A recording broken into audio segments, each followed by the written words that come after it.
Alright, hello everyone. So I know the past couple days have been very hectic, but it's time for us to start moving forward again and start learning new material. So that's exactly what we're going to do today. Today we're going to talk about the algebra of functions. Alright, so what exactly does that mean? Well, when I say the word algebra, what usually comes to my mind is, our four basic operations: adding, subtracting, multiplying, dividing. And we're going to say that we're going to talk about today how those four operations apply just as easily when using functions. So we're going to talk about what is the sum, difference, products, and quotients of functions. Alright, and what's going to be the new interesting material for today, at least I find it very interesting, is we're going to introduce this new idea and this whole new operation. In fact, it's a new operation we're going to introduce. It's called the composition of functions. So that's the plan for today. Alright, so let's go ahead and get right on into it.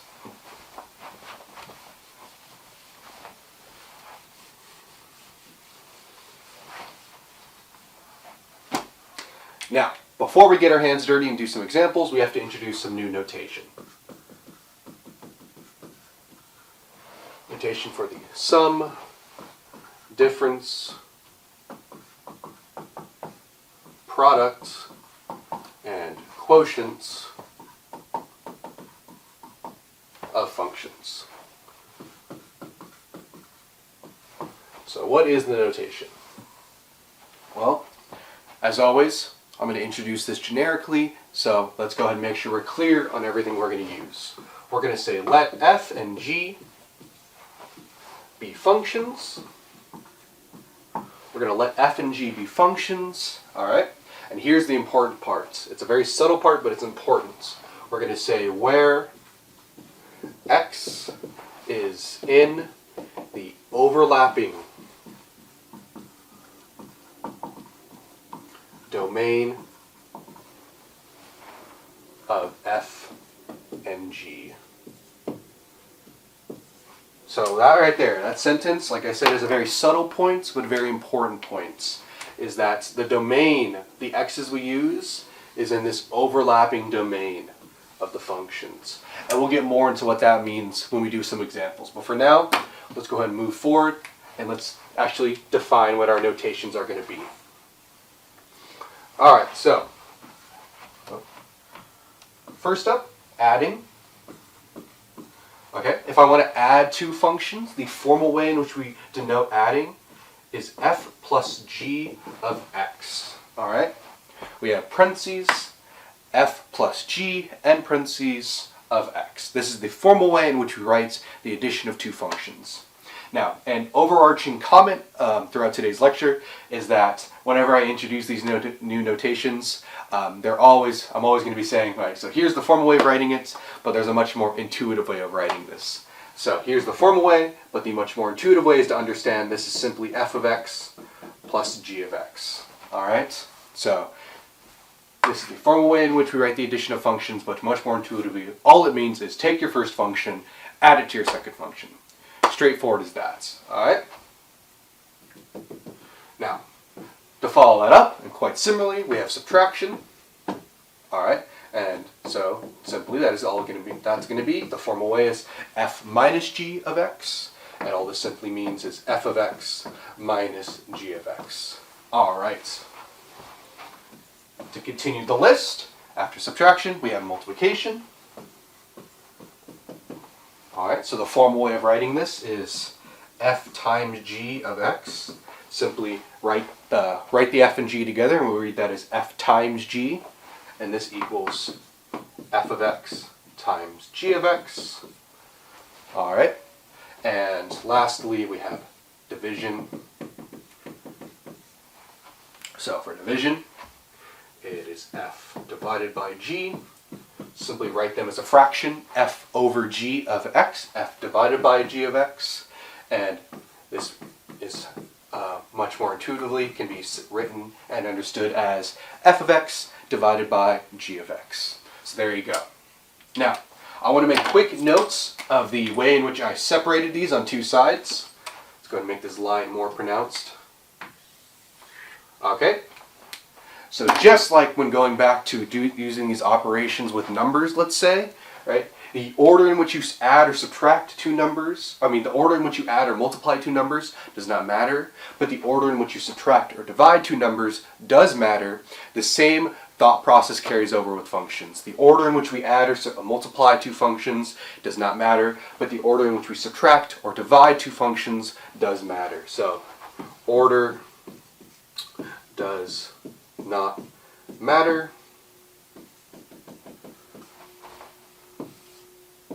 And over here, order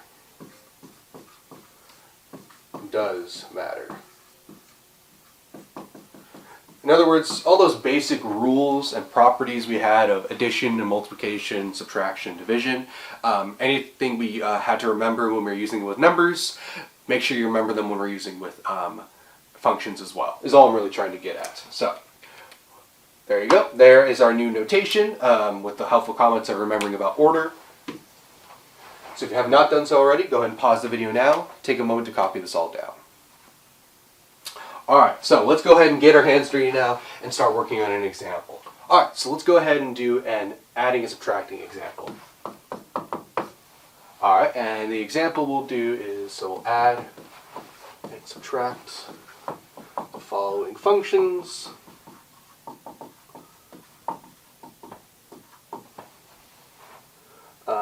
And let's do f of x equals x squared plus 2x plus 1, and let's do g of x equals x squared minus 9. Alright, so let's go ahead and add, subtract the following functions. So first, if we want to add, let's say, right? I want to add, then I want to do f, actually let's keep it below. I want to do f plus g of x is the formal way of writing it. Of course, we'll go and transition into the more intuitive way of writing this. So f of x plus g of x. Alright, now,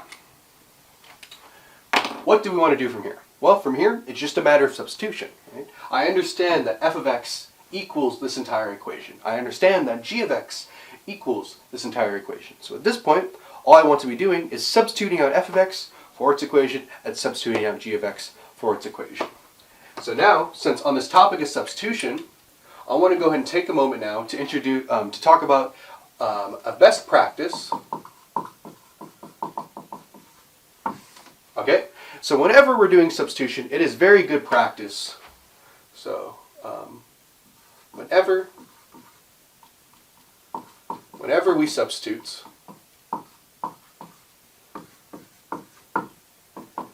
always. So whenever we substitute, it is best practice to always write parentheses around what you substitute.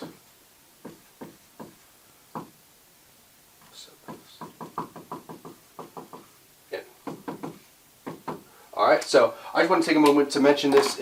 From now on, when we're doing substitution, it's always best practice to write parentheses around whatever it is that we're substituting in. What do I mean by that? So here f of x is going to be this entire equation, so simply all I'm trying to say is make sure you write parentheses around all of that equation. And similarly for g of x, write parentheses all around x squared minus 9.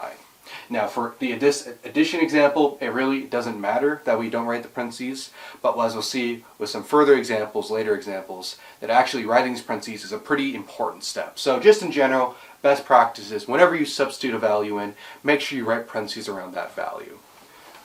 Alright, so from here we have some simplification we can do. We have common terms x squared and x squared we can combine, and we have common terms 1 and minus 9 we can combine. So simply combining these gets us down to 2x squared plus 2x minus 8. And there you go. Simple as that. We have added the two functions, and we have generated this function as our new answer. Alright? Like I said, not very hard, pretty straightforward to grasp. Also, since we made a function, right, what do we do with functions? We evaluate functions. We can do the same thing here. I have a new function I can evaluate with. So if I ever asked you what is like something like f plus g of 3, right? Again, quick review, what does it mean to evaluate a function? It simply means wherever I see an x, or wherever I see what my variable was, instead of that variable, write the new value 3.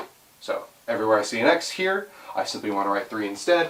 So I'm going to get 2 times 3 squared plus 2 times 3 minus 8, which will be, so 3 squared, 9 times 2 is 18. 18 plus 6 minus 8, which will be positive 16. Yeah, so just like any other function, when we make these new functions through one of our 4 basic operations, we can still evaluate them very straightforward. Not that hard to do. So there we are. There is the addition of both these functions. All right. Now, let's go ahead and do subtraction. But if you haven't done so already, take a moment now to pause and get this written down. All right, so let's go ahead and do subtraction.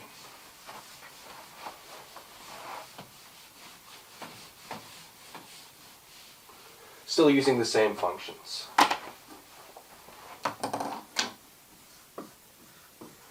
Now here's where we have to be careful, right? Because what did we say when we introduced notation is that subtraction, along with division, is one of the operations that care about order. So I just told you to subtract these functions. I did not tell you which order to subtract. So that was poor wording on my part for the directions. So we'll go ahead and say that when I said subtraction, I mean, for this problem at the very least, let's find f minus g of x. So now we have a clear order in which to subtract. But whenever you're doing the problems, do make sure you understand what the order is, because that is very important, right? So it would have been a very different problem if I asked to find g minus f of x. That would have been a very different problem. And actually on your own, I'm going to go ahead and do this one, but on your own I encourage that you find what g minus f of x is. Please, yes, just to note again, remember for division and for subtraction, order matters. Regardless, we'll go ahead and move forward with this. So here's the formal way to ask for the subtraction. Of course, the more intuitive way is to simply write f of x minus g of x. Now again, we want to substitute in our equations.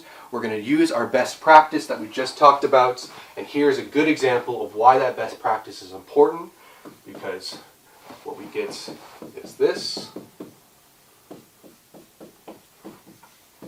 Alright, so this is what we get. Now, I want to take a moment now to briefly talk about why writing those parentheses when you substitute is so important. It's a great example is this subtraction right here. If I had not bothered to write my parentheses and simply wrote that instead, hopefully at this point we can understand why writing like something like that is wrong. Because up here we are subtracting the value g of x. We're subtracting all of g of x. So whenever I plug in for g of x, I need to make sure I'm subtracting everything that is plugged in for g of x. So not writing these parentheses, all that we've accomplished right here is we're only subtracting the x squared. We haven't subtracted the minus 9 when we need to be doing that because we want to subtract all of the values we're plugging in for g of x. So that is why it is so very important to write your parentheses like that. So then, going forward from here and simplifying down, we get x squared plus 2x plus 1 minus x squared. We distribute that negative and that becomes a plus 9. Alright? And then simplifying down, we combine our like terms. We have an x squared and a minus x squared. They'll cancel each other out. There are no common terms for 2x. And we have a plus 1 and a plus 9. So we get a plus 10. And there you go. That is how we find the subtraction of these two functions. Alright? And going forward with it, to evaluate this at 3, let's say, again, all we do is plug in the value of 3 everywhere we see an x, and we get 16. Oh, that's cool. We got the same answer for both of them. That's pretty cool, actually. Huh. All right, whatever. Just a little nerd out right there. All right, so yeah, there you go. So yet again, not very difficult, not very hard to understand that when we want to subtract these two functions, all we do is walk through with our operations. Very straightforward enough. Now, before we move on, I do want to take a slight, I do want to pause and make note of something. So at this point, to go ahead and pause the video if you haven't done so already, to write all of this down. Alright, so, 2x plus 10. Alright, let's briefly mention this. As, let's take a quick side tangent to talk about domain. So we just found the difference of these two functions, and it came out to this, 2x plus 10. Now, when I first introduced this notation, I made the notes that the domain we're using, the domain that is applied for these functions we generate, is the domain of the overlap, or it comes from the overlap of the domain of your original functions. So the domain of this function is the overlap of this function. Now, for this example we just did for the subtraction and addition, being aware of that wasn't that big of an issue. And here's why, right? Quick review is if we try to understand the domain of f and the domain of g, what does it mean for us to find domain? Remember, domain is the question of where does my function blow up? And for us, blow up meant where do I have division by 0 and where do I have the square root of a negative number? And hopefully at this point we can understand quite quickly, without much effort, that these two functions never blow up. There's never a point in which I divide by 0, and there's never a point in which I have the square root of a negative number. In other words, there are no numbers I want to exclude. In other words, I want to use all numbers. So the domain of both these functions is all real numbers. All right? And so for this function that we just generated, its domain is technically the overlap of the domain of these two functions. However, both the functions have the same domain. Those domains are all real numbers, so the technical overlap is still all real numbers. All right? And hopefully we can see quite easily how that is true. Now, the point I'm trying to get at is, yet again, that comment about the overlapping domains is a very subtle one, and when you're doing problems like this, it doesn't really stand out. There isn't much of a point to make. What we're about to see in the in the multiplication and division examples is that it becomes much more prevalent. So let's go ahead and transition into that now. All right, so.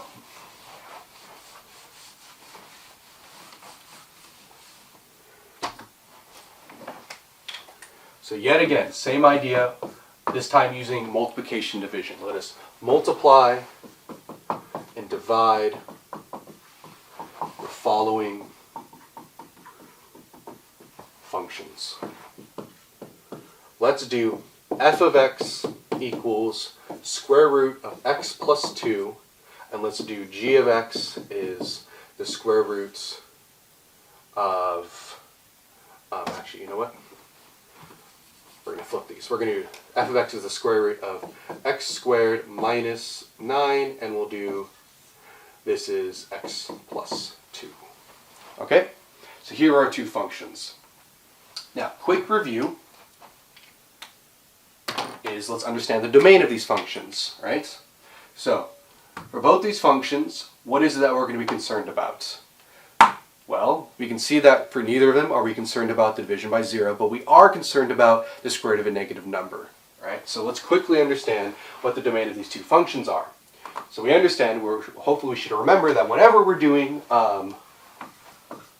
let's do domain of f first. Whenever we're doing, or whenever we're concerned about the square root of a negative number, this translates into an inequality problem. This is the inequality I'm now trying to solve. Now, hopefully we remember is that we have this whole critical point and number line process we go through. So to find our critical points, right, we set our equation equal to 0. This is going to net us positive and negative 3. So those are our critical points. Then we make our number line.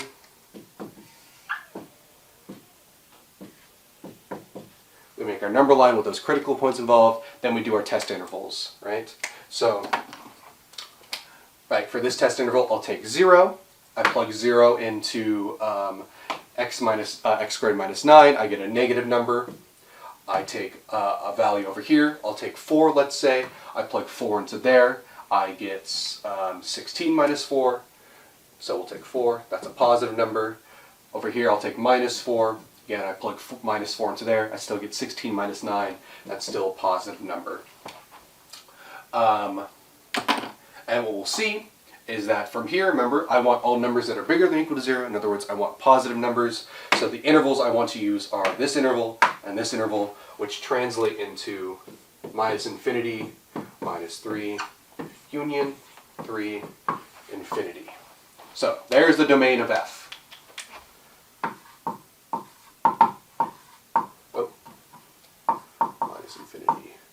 minus 3, union 3 to infinity. So there's our domain of f, all right? And similarly, for our domain of g, and actually, you know, I'm going to slightly change this problem, which is good because we haven't done much work with it. I'm going to make this g 5. Let's make it 5. Okay? So, to quickly finding the domain of g, right, this is going to become x plus 5.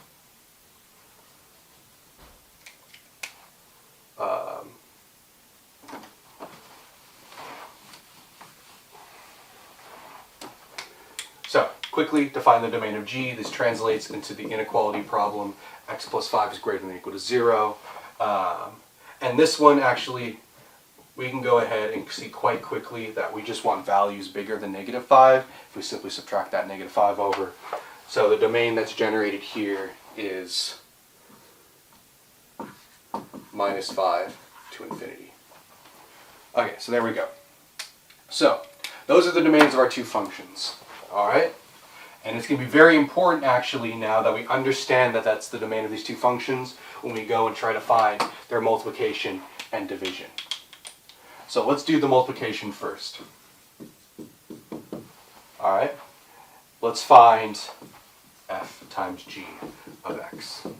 Now what's going to be nice for us is that when I want to multiply these functions, right, there's the formal way of writing it. What's the more intuitive way? It is f of x times g of x.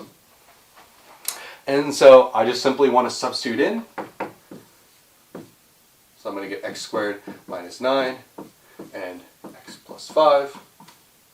And for this class, that's it. When you want to multiply, you can just leave it like that. You don't need to do any other simplification. I'm totally fine if you just leave it like this. Okay? And I actually prefer if you leave it like this because it's going to help us to understand the domain better. So let's now understand what is the domain of this function.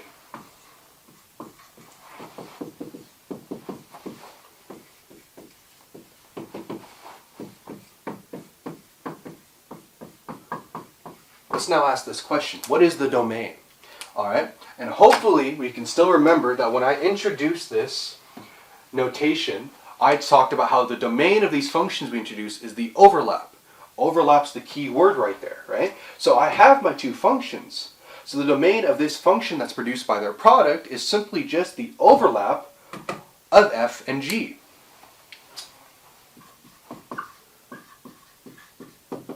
The domain is the overlap of f and g. It's simply the domain of the domain is simply the overlap of the domains of f and g. Let me make of the domains.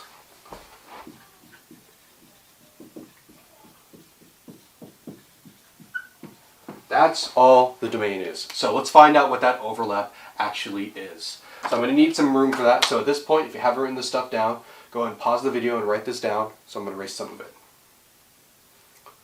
Okay, so let's understand what the domain is. Let's find it. With knowing that it's just simply the overlap of f and g. So let's make a number line.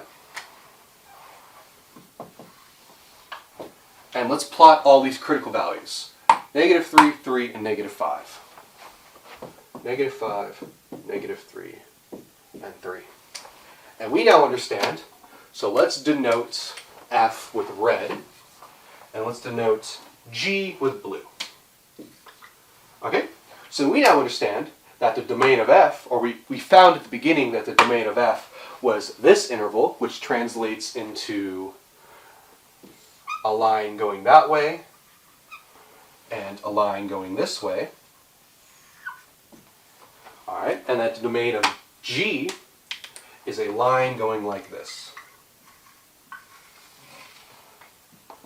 And so going back to that keyword overlap, to find the domain of the product is simply to take these two lines and find where they overlap.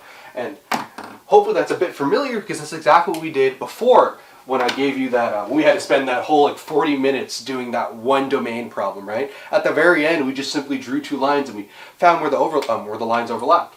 And we're going to do the same thing here. So visually, we can see that these lines overlap right here, from here to here, and also from here, and forever onward, right? So we have an overlap from -5 to -3.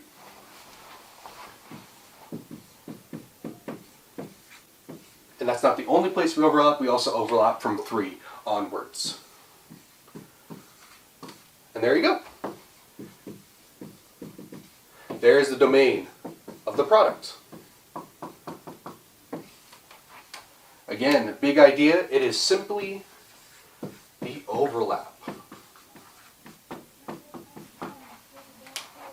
So there it is. Okay? So now then, with the multiplication out of the way, let's go ahead and try working on the division now. So go ahead and take a moment, pause to write all this down. Alright, so let's find the division.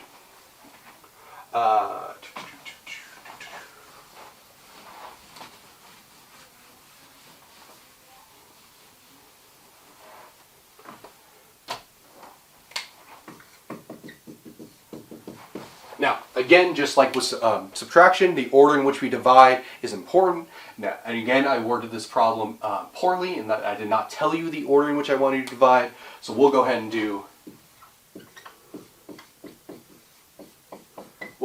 f over g, but I encourage you on your own to go ahead and do this exact same problem we're about to do, again on your own, but do g divided by f instead. But let's go ahead and work through this. So, f divided by g. Right? That's the formal way of writing it.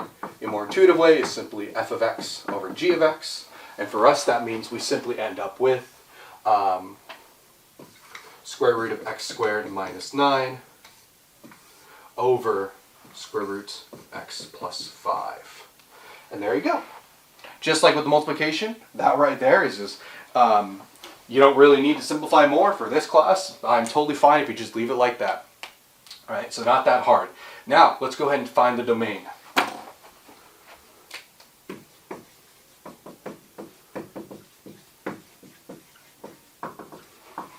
Okay, so yet again, just like with the multiplication, it's just this idea of overlap. Where do the domains of f and g overlap? That's all we're taught. That's all we're really concerned about. It's this big idea of overlap. Where do they overlap? Okay? And we saw in the previous multiplication example that we end up getting, if I draw my number line, minus 5, minus 3, and 3. Let's use red. Actually, you know what? No, let's ignore the number line. So, okay, I'm actually going to erase some stuff because I want some more room. So for now, if you haven't written most of this down, go ahead and pause the video and do so now. Alright, so we saw for the multiplication that the domain was this.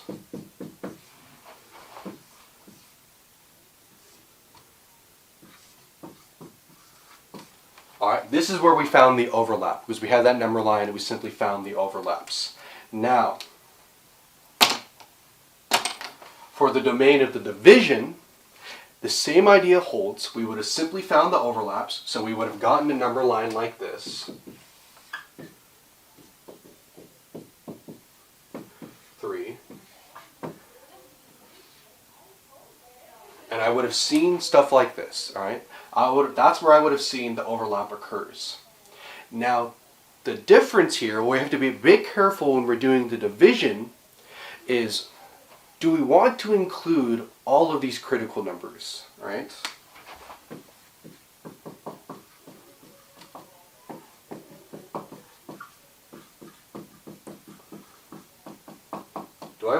Do I actually want all the critical numbers here? And this we have to be careful, and we have to step back and we have to say, well, remember, there are two types of blow up. There's square root of a negative number, and there's division by 0. And right here, hopefully we can see that here, for the division, we also need to be concerned about division by 0. You can get. Alright. And what that translates into is I never want this bottom to be 0. When will this bottom be 0? Well, there's only ever one time the bottom will be 0, when you plug in -5. So to answer our question over here, do I want all the critical numbers? No. We don't want -5, right? I do want -3, so I'm going to put a closed circle there. Oh, my bad. I do want 3, so I'm going to put a closed circle. I do want -3, so I'll put a closed circle. But I don't want -5, because -5, when I plug that value in, will get me division by 0. So I'll put that open circle. So the big idea here is just like for multiplication, so let me go ahead and erase this now so we don't get confused with it. But just like with multiplication, when we want to find the domain, we simply find the overlap. But in addition to that, for division,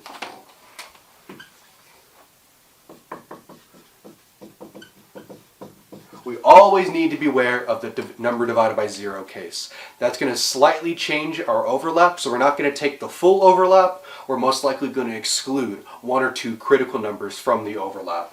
For division, we'll most likely exclude critical numbers from the overlap. Oh, I ran out of room. So I'm going to go and erase this note over here. From the overlap.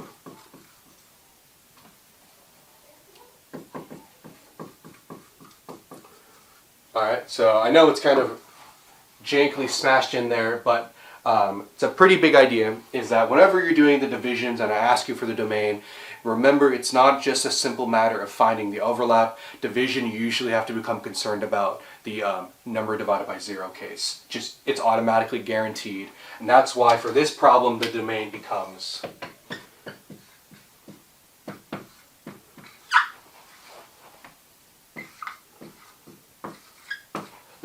something very, very similar to the multiplication domain, except we do not include the -5, so we write it with a parentheses this time. Okay, and there you go. There's our example for multiplying and dividing functions. Alright, so now we've gone through and seen what it means to add, subtract, divide, and multiply functions, also being aware of how the domain of these new functions we create, how we understand them. So now let's actually get into the interesting topic for today, which is introducing this new idea of composition. Oh, if I can make sure I spell it right. Of functions. So this is our new idea for today, and it's actually a whole new type of operation we're going to be introducing. So let's go ahead and give a formal definition behind this. So we're going to let f, ooh, that's kind of dying. We're going to let f and g be functions. Okay, so with let f and g be functions,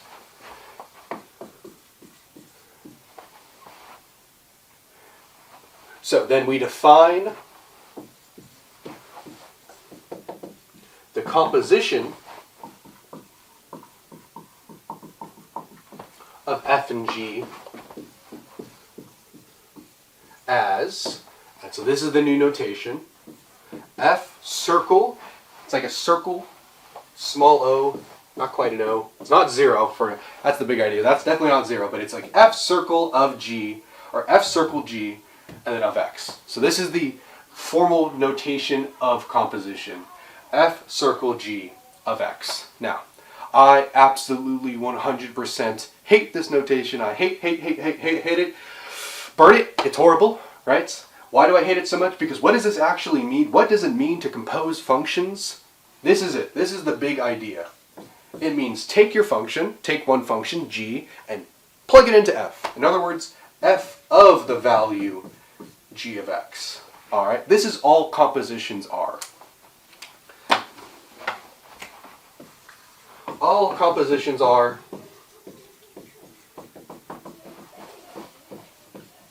is plugging one function into another function. Alright, so to throw away all this fancy wording, this is all compositions are at their core, is to take one function and plug it into another function. So this may be the formal notation, but it sucks. This is the much more intuitive way of writing a composition that I personally appreciate, because it clearly shows all we're doing is we're taking g of x and we're simply plugging it to our function f of x. Okay? Now, the domains of these functions get a bit tricky. So actually, what is the way the book describes it?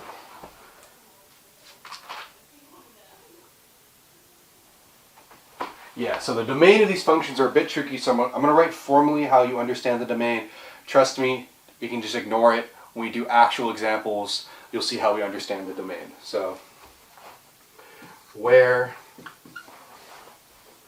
x is in the domain of g, and g of x, is, my bad, not in, is the domain of f. Alright, so where x is the domain of g, and g of x is the domain of f. Very confusing wording, even I can barely wrap my head around it. When we do an actual example, it'll make a lot more sense, just practically what it means to find the domain of these compositions. So, let's go ahead and do an example now. So, before we get to that, go ahead and pause the video now, copy this down, and we'll move forward. Alright, so compositions. Take a function, plug it into another one. Let's do an example.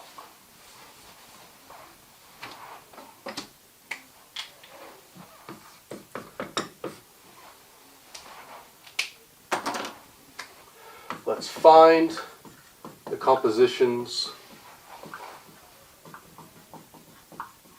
for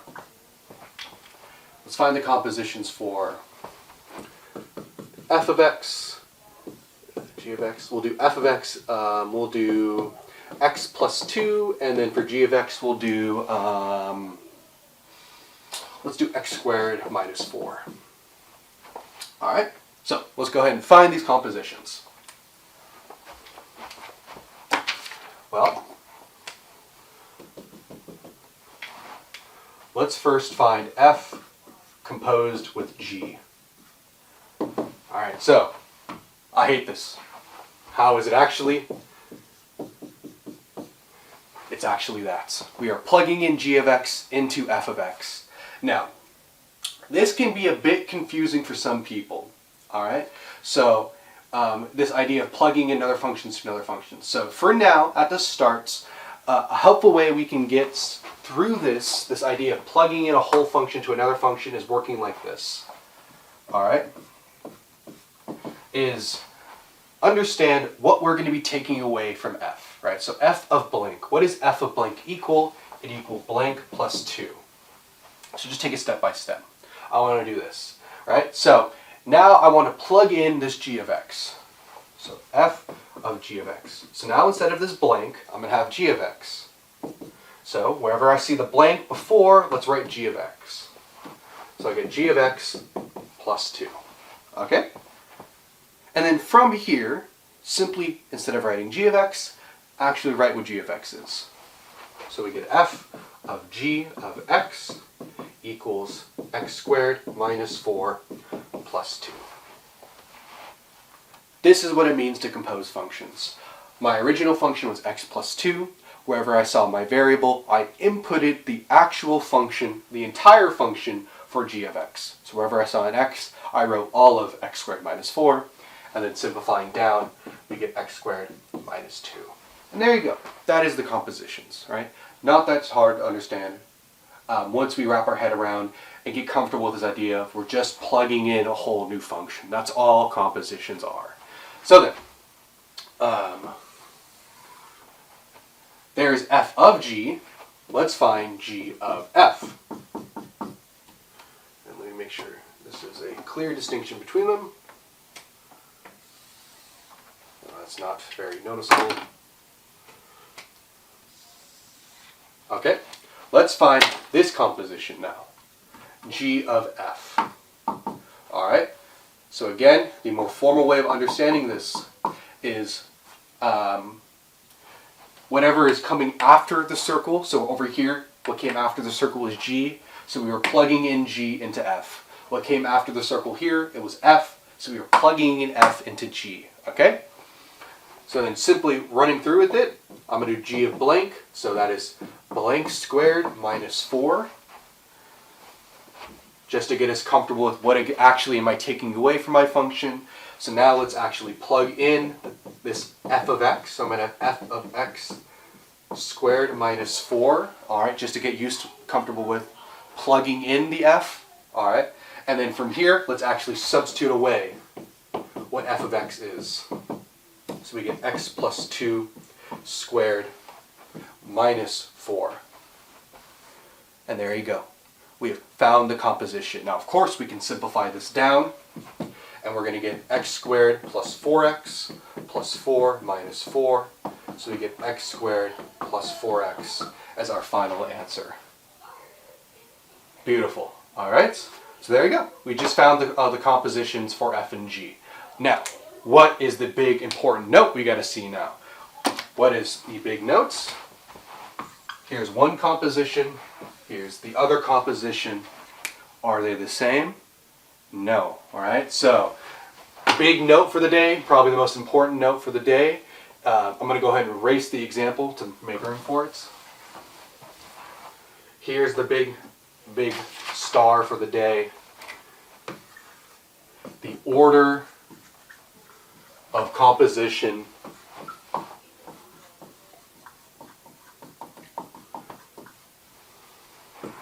matters. The order of composition matters. Alright, so let's do another composition example. Alright, and for this example, because we didn't do it in the last one, this one will actually pay attention to the domain and we'll understand what the domain is for our new composed function. So we'll find f of g of x, where f of x we'll say is 1 over x, and g of x is square root of x plus 2. So let's go ahead and find this composition. And then after we find the composition, so we'll find domain. And let's also evaluate, why not? Let's find what f of g of 5. Find what f of g of 5 is. Why not? So, we want to evaluate this function now, or we want to find what the composition of this function is. So we're trying to find this, and as always, we're going to come to the universal agreement for us that we hate this notation, all right, and that's what we prefer to write is the much more intuitive way of writing it like this, all right. If I can just have a quick rant, I just want to talk about, God, like, just this notation sucks. I don't know what the people who made this up were thinking. I mean, this is supposed to mean plug G into F. Like, what in where does it possibly make any intuitive sense that we are taking G and we are plugging into F when we write it like this? I just don't know what they were thinking. God, I hate this notation so much. This is what it means. This is what we're going to love, what we're going to use. But if I formally on exams and stuff, I will be writing this because this is what you're expected to understand when you get to calculus and stuff like this, or future classes like that. So even though I hate it, we will have to remember what it is and be comfortable with using it. But regardless, my quick rant aside, let's go ahead and continue with the problem. So, as I mentioned, I'm going to keep on doing these intermediate steps to help us get used to this idea of plugging one function into another function. If you're already comfortable with that idea, you don't need to bother doing these intermediate steps I'm doing. But for those of us who still want a bit more practice with it, no worries, we'll go ahead and continue doing it. So we're going to have f of blank, right? Because we want to understand what it is we're taking away from f. So in other words, I'm going to have 1 over blank. Then I understand now that I'm going to input the entire thing of g of x. So I'm going to have 1 over g of x. Beautiful. Now, from here, I simply have to understand that instead of writing g of x on this side, I want to write instead the equation that g of x equals. So I get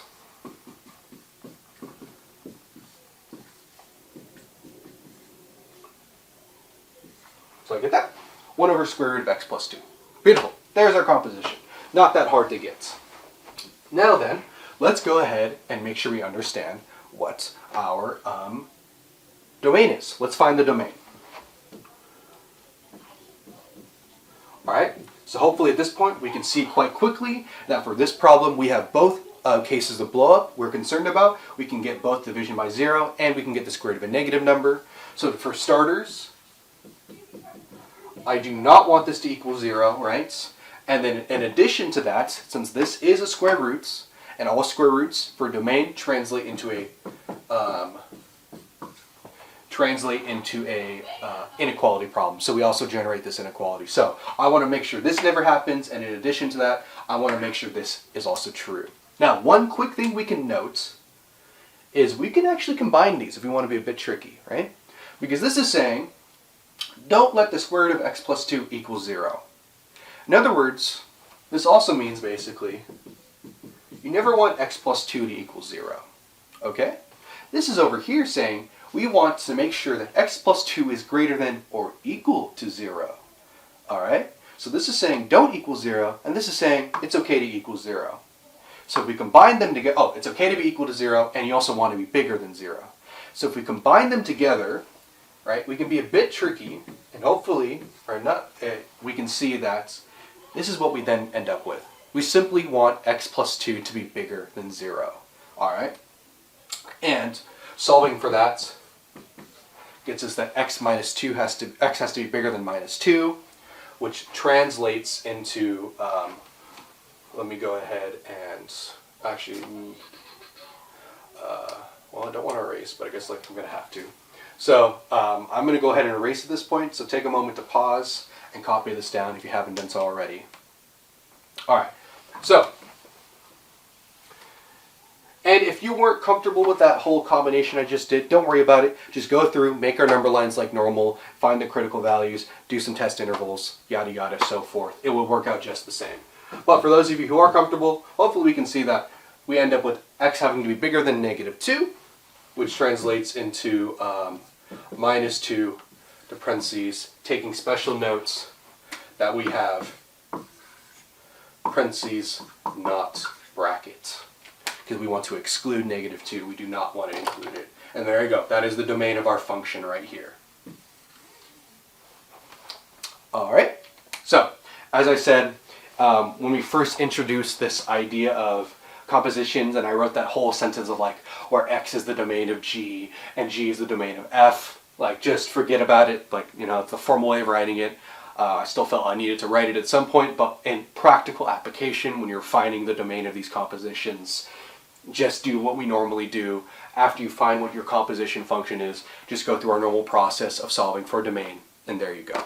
That's all we need to do. Alright, so then, last part of the problem is we just made a function, so let's go ahead and evaluate it. So f of g evaluated at 5, right, for us would be 1 over square root of 5 plus 2. In other words, 1 over square root of 7. There you go. Easy as that. Done and done. So, hopefully we're getting the feeling from this section today that none of the material we're introducing is very difficult or challenging. It's very straightforward. Maybe a bit confusing at the start, but once we get some practice with it, all the stuff we're talking about today isn't that bad. Now, we're going to go ahead and finish off now with two kind of fun examples. So let's go ahead and get on into that. So take a moment now, pause to copy all this down if you haven't done so already. Alright.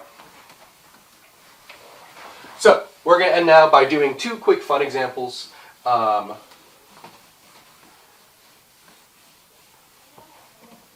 And they are going to be this.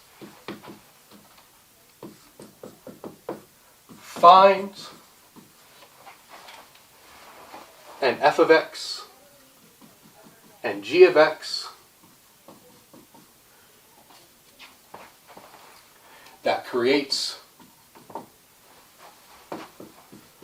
the following composition.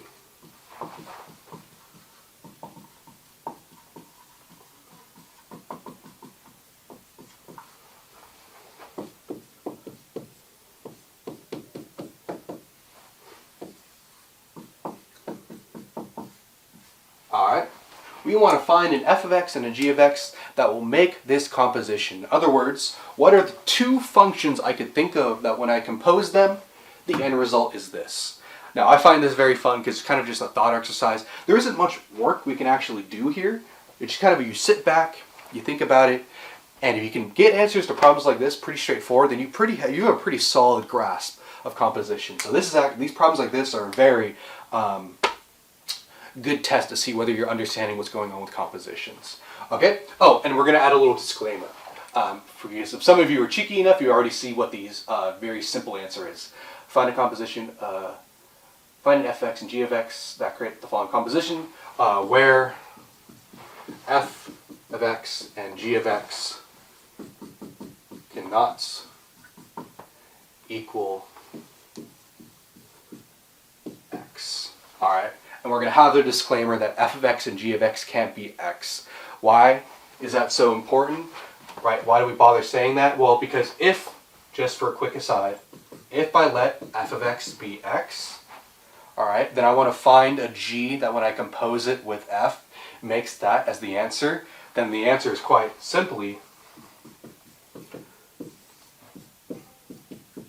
this is the only g possible. It's actually just what the composition is. So if you let g or f equal x, or in other words, if you want to be more formal, if you let g or f be the identity function, then the answer becomes very trivial. So this is why we don't let you do that, because it's not fun otherwise. So let's go ahead and take a moment now to think about this. I want to think of an f and g.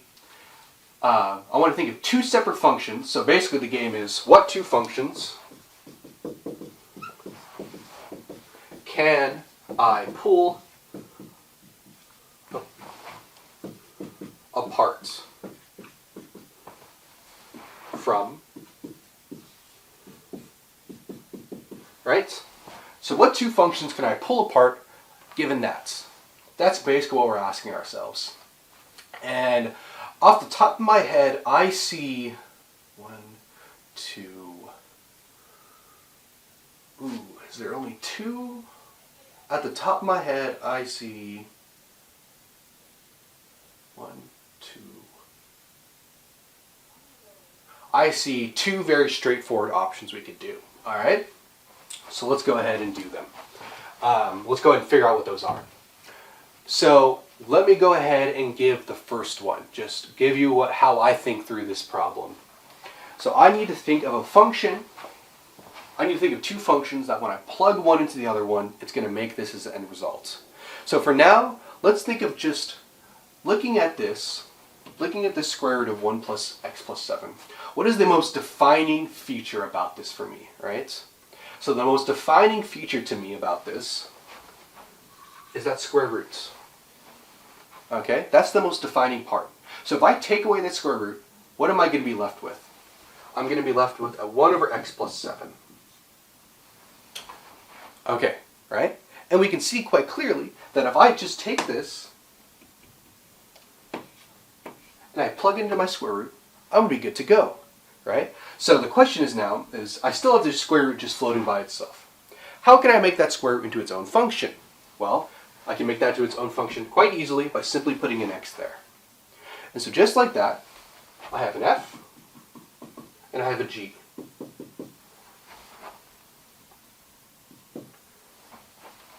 All right, and we can check that this is correct, that these two functions actually satisfy the problem by simply finding the composition.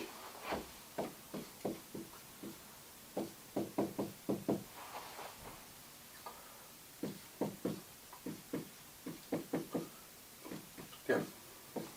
No, that's the one I don't need. All right, so again, f of blank. F of blank is just square root of blank. Actually going to need more room. Yeah, so I'm just, f of blank is just square root of blank. So f of g of x is the square root of g of x, and we can see that from here, this is the square root of 1 plus x plus 7. Exactly what we wanted. So let me go ahead and clean that up to write it a bit more nicely. I'm going to erase all the black portions. So if you do want all this, make sure you pause the video now to get this written down.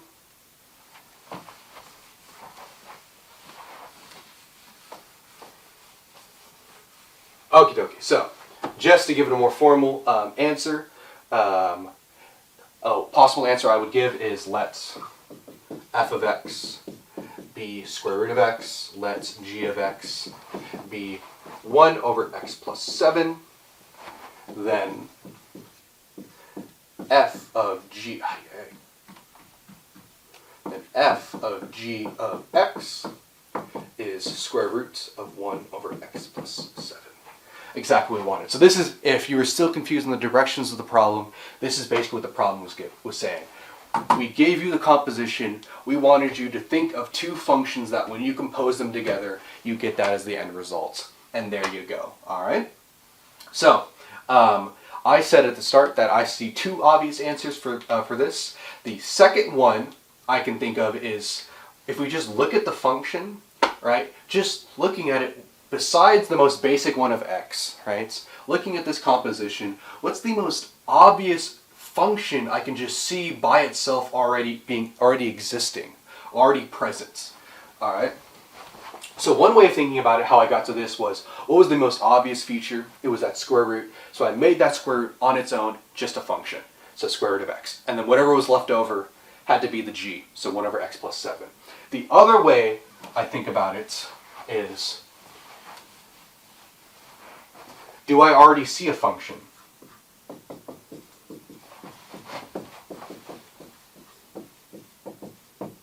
Right? Do I already see a function? And I do. I see x plus 7.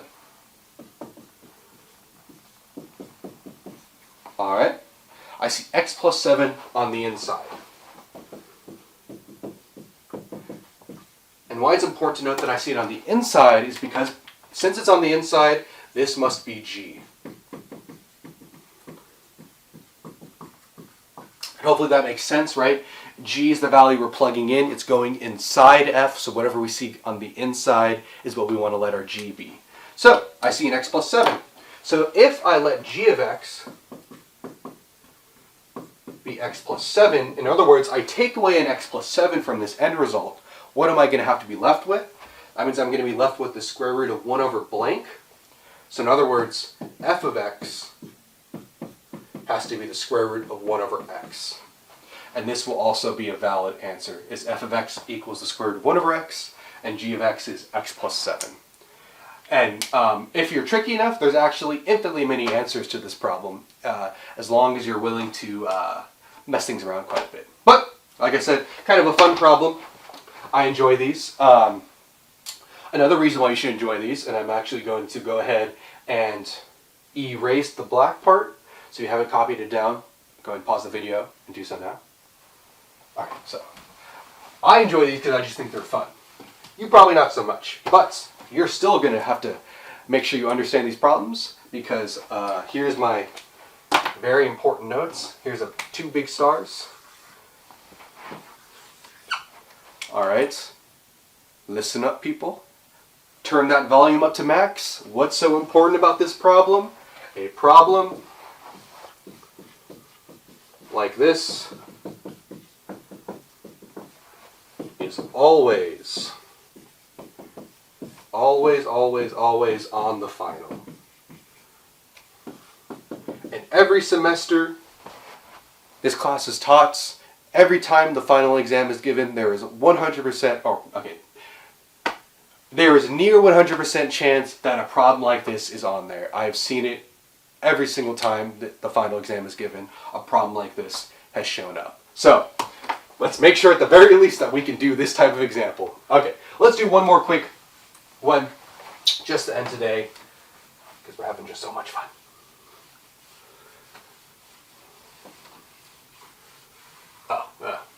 Shouldn't have written directions. Same directions, all right? Same directions, but let's consider this. x. Let's find, let's do, let me see if I can find a fun one.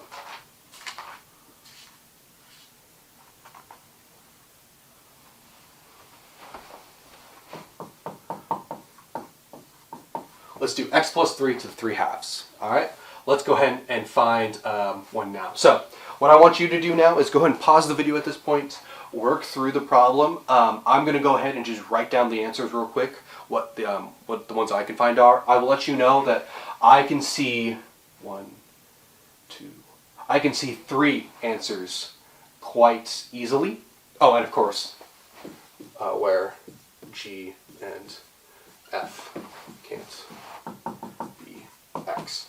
All right, so I'm going to go ahead and just write down the 3 I see, and I'll leave it to you to check them and come up with them. But what I would like now is pause the video, truly just pause the video, and try to see if you can come up with 3 on your own, because I'm about to write them.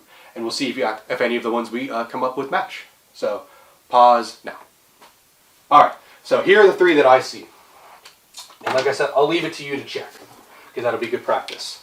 So the 3 I see are, case 1 is f of x equals x plus 3, and g of x equals x to the 3 halves power. Case 2 is f of x equals x plus 3 cubed, and g of x equals square root of x. And the last one is case 3, f of x equals square root of x plus 3, and g of x equals x cubed. These are the 3 that I see off the top of my head. So I encourage you to check these on your own. If we got ones that match, kudos to us. But besides that, that's it for the lecture for today. So I hope you found this video informative and helpful. As always, as I'm still getting used to recording myself making videos, please give me as much feedback as you possibly can. I hope everyone continues to feel good, stay safe, stay clean, and I will see you guys hopefully in office hours or wherever. Have a nice day, everyone.